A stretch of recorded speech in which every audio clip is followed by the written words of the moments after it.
శ్రీకృష్ణ పరబ్రహ్మణే నమః. శ్రీ గురుభ్యో నమః. శ్రీమద్భాగవత సంగ్రహము, దశమస్కందము, కాళీయమర్ధనము. బృందావనంలో బాలకృష్ణుడు బలరామునితోనూ గోపబాలురతోనూ కూడి విహరిస్తూ అనేక లీలలు చూపుతున్నాడు.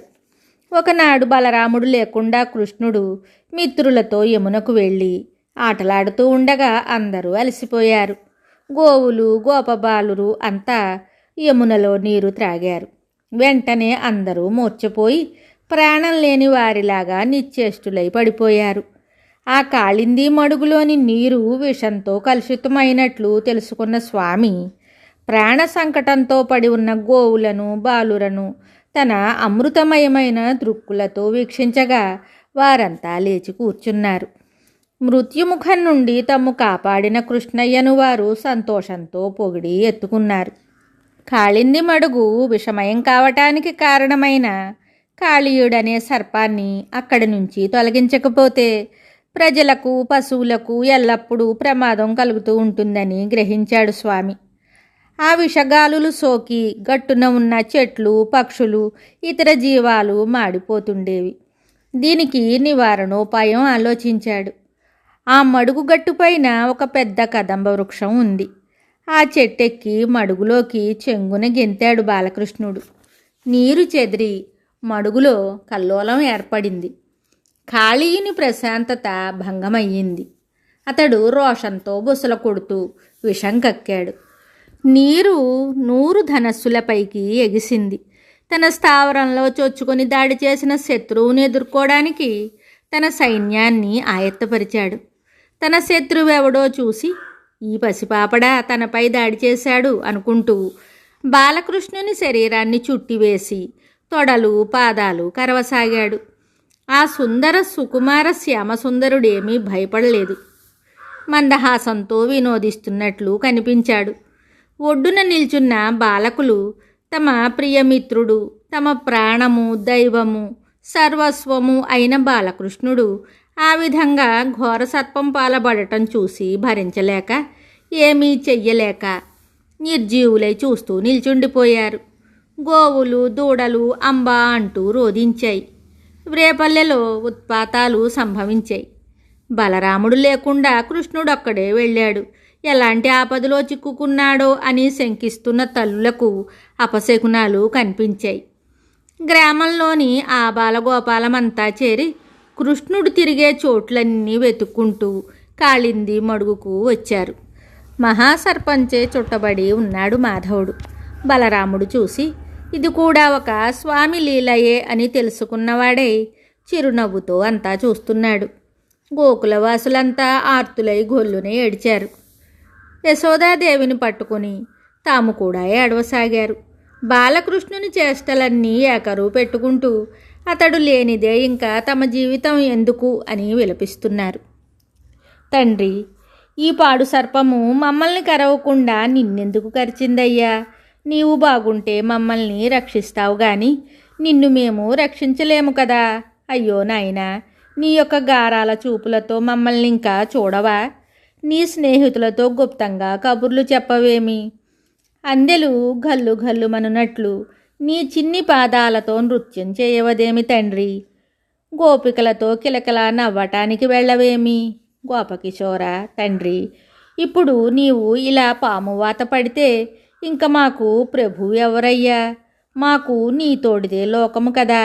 నీవు లేని లోకము మాకెందుకు స్వామి అని గోలపెట్టి ఏడుస్తూ అందరూ కలిసి ఆ విషపు మడుగులో పడి ప్రాణాలు విడవటానికి సిద్ధపడుతూ ఉండగా బలరాముడు వారిని వారించి అడ్డుపడ్డాడు.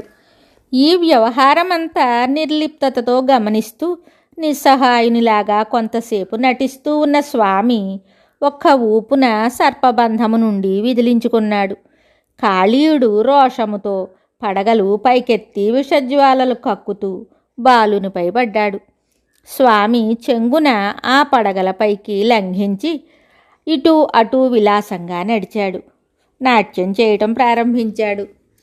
101 పడగలతో మణులవలే మెరిసిపోతున్న ఆ కాళీయుని శిరస్సు ఒక విశాలమైన నాట్యవేదిక అయిపోయింది. ఆ మణిమయ రంగస్థలం మీద నృత్యం చేస్తున్న ఆ శ్రీరంగనాథుని ఎర్రని పాదాల మనోహర దృశ్యమును గోకులవాసులతో సహా దేవలోకవాసులు కూడా తిలకించి తమ జన్మలు ధన్యమైనవని ఆనందించారు. దివ్యవాద్యాలు మ్రోగినవి, పుష్పవృష్టి కురిసింది, దివ్య పురుషులు స్తుతించారు. స్వామి యొక్క పాదాఘాతాలకు తట్టుకొనలేని ఫణిరాజు విషంతో పాటు రక్తం కక్కుకున్నాడు. పడగలతో పాటు వాని శరీరము శిథిలమైనది. దేవతలను కూడా హతమార్చగల విషజ్వాలలకు చెక్కు చెదరకుండా చెల్లించకుండా ఉండే ఈ బాలుడు తననే అణగద్రొక్కుతున్నాడే. వీడు సామాన్యుడు కాడు, సాక్షాత్తు నారాయణుడై ఉంటాడు, సందేహం లేదు అని తలపోసిన కాళీయుడు మనస్సులో శరణుజొచ్చాడు.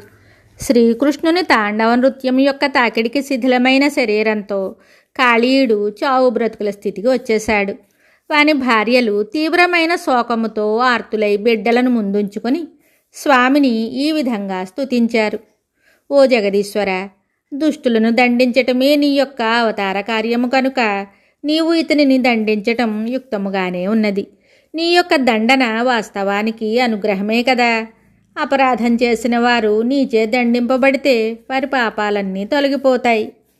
స్వామి, ఈ ఫణీంద్రుడు పూర్వజన్మలలో ఎలాంటి తపస్సులు చేశాడో, ఎలాంటి సుకృతాలు చేశాడో, ఎలాంటి సత్యవచనాలు పలికాడో కానీ ఇదివరకు ఎన్నడూ ఎంతటి గొప్పవారినైనా దగ్గరకు చేరనివ్వని నీవు ఈ విధంగా ఈతని తలలపై నాట్యం చేసి నీ లీలా వినోదాన్ని ప్రదర్శించావు. ఈశ్వర, మునుపు చాలా కాలం తపస్సు చేసి లక్ష్మీదేవి నీ పాదరేణువులను శిరస్సును ధరించే అధికారాన్ని పొంది ఉన్నది. కానీ ఈ సర్పరాజు అలాంటివేమీ చేయకుండానే నీ పాదాల సంస్పర్శను పొందాడు. ఎంత అద్భుతమో కదా. పరమేశ్వర, నీ పాదపరాగాన్ని పొందిన ధన్యులు భూలోకంలో చక్రవర్తి పదాన్ని కానీ, స్వర్గలోకంలో ఇంద్రపదాన్ని కానీ, సత్యలోకంలో బ్రహ్మపదాన్ని కానీ, రససిద్ధులు కానీ, యోగసిద్ధులు కానీ దేనిని పొందటానికి ఇష్టపడరు కదా. ఎవరికీ లభించని ఈ మహాభాగ్యము పగబట్టి పరులను హింసించే ఈ ఫణిరాజునకు ఎలాగ సిద్ధించిందో కదా. నీ అనుగ్రహం ఎవరికి ఎప్పుడు ఎందుకు లభిస్తుందో ఎవ్వరూ చెప్పలేరు. స్వామి, నీవు విశ్వాత్ముడవు, విశ్వరూపుడవు, విశ్వకారణుడవు. నీకు మా శతకోటి ప్రణామాలు. దేవా, నీవు తండ్రివి కదా. బిడ్డలు చేసే అపరాధాలను మన్నించే జగత్పితవు. మా భర్త చేసిన తప్పులను క్షమించి అతనికి ప్రాణభిక్ష, మాకు పతిభిక్ష ప్రసాదించుమని ప్రార్థిస్తున్నాము. ఇంక నుంచి మీ ఆజ్ఞ ప్రకారమే నడుచుకుంటాం ప్రభు అని నాగపత్నులు దీనంగా వేడుకొనగా స్వామి కరుణించి కాళీయుని విడిచిపెట్టాడు. కాళీయుడు కోలుకున్నాడు.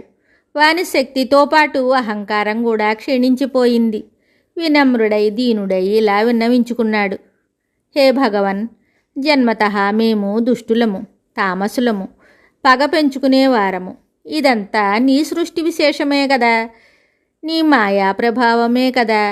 నీవు మన్నించినా శిక్షించినా నీ అనుగ్రహము నా భాగ్యము అనుకుంటాను అని ప్రార్థించిన కాళీయుని మాటలకు స్వామి సంతసించి ఇలా అన్నాడు. సర్పశ్రేష్ఠ, ఈ మడుగులో నీవు కాపురం ఉండటం ప్రజలకు పశుపక్షులకు ప్రమాదకరము కనుక నీవు నీ సకల బంధు పరివారంతో పోయి సముద్ర గర్భంలో నివసించు. నీ తలలపై ఏర్పడిన నా యొక్క పాదచిహ్నాలను చూసి గరుత్మంతుడు నిన్ను హింసించడు అని అభయమిచ్చి లోకాలను ఈ విధంగా ఆశీర్వదించాడు స్వామి.